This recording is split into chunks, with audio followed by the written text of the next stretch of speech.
रानो चिड़िया एक दरख्त पर अपने अंडे के साथ रहती थी। वो अपने अंडे से बाहर निकलने वाले बच्चे के लिए बहुत परेशान थी क्योंकि उसके पास अनाज खत्म हो चुका था।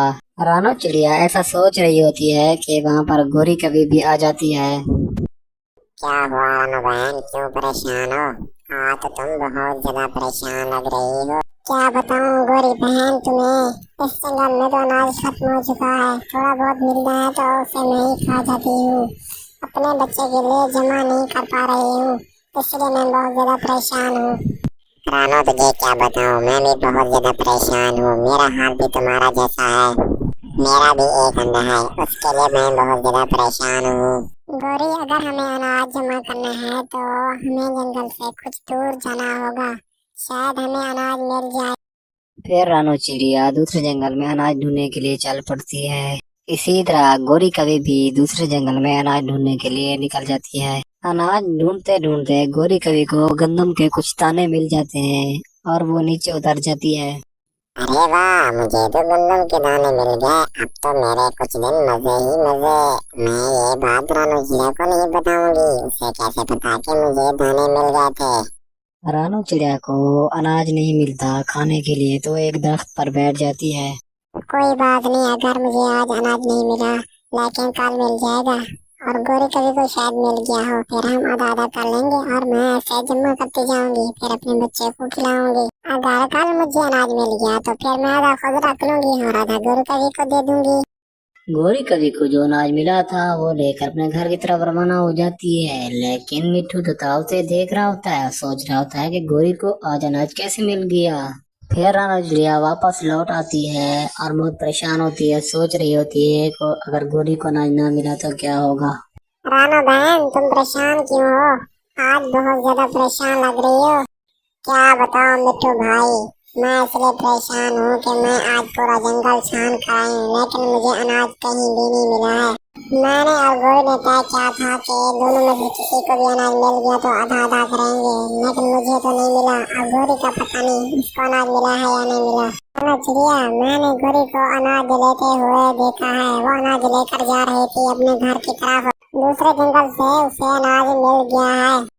अच्छा मिठू, ये तो आपने अच्छी खबर सुनाई है। देखना, अभी वो लेकर आती होगी अनाज, मेरा आधा हिस्सा। फिर मिट्टू वहां से चला जाता है। थोड़ी देर बाद गोरी कवि भी वहां पर आ जाती है। गोरी, क्या तुम्हें अनाज मिला है?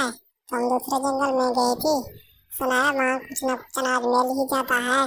बस गोरी, तुम्हें क्या बताऊं, वहाँ पर जंगल इतना सुनसान है कि न खाने के लिए कुछ है न पीने के लिए। मुझे तो जाते जाते भूख लगी, लेकिन खाने के लिए भी कुछ भी नहीं मिला। मैं अपनी जान बचा कर आई हूँ वहाँ से। क्या तुम्हें कुछ मिला है? अगर मिला है तो मुझे दो, मुझे अपनी भूख मिटानी है।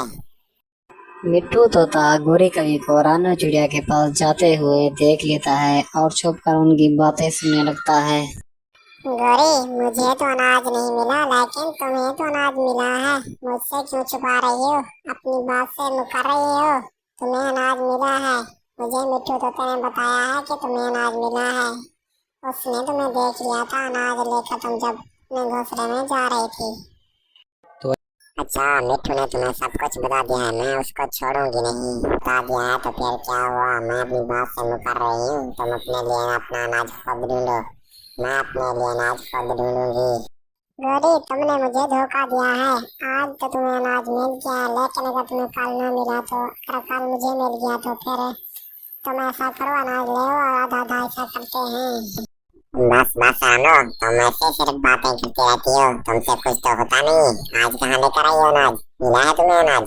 जब कल भी तुम्हें ना मिला, परसों भी ना मिला, तो मेरा आधा आधा ऐसा तुम करती जाओगी। मैं तुम्हें अनाज नहीं दूंगी और मैं जा रही हूँ। फिर गोरी गुस्सा होकर वहां से चली जाती है। गोरी के जाने के बाद मिट्टू तोता वहां पर आ जाता है।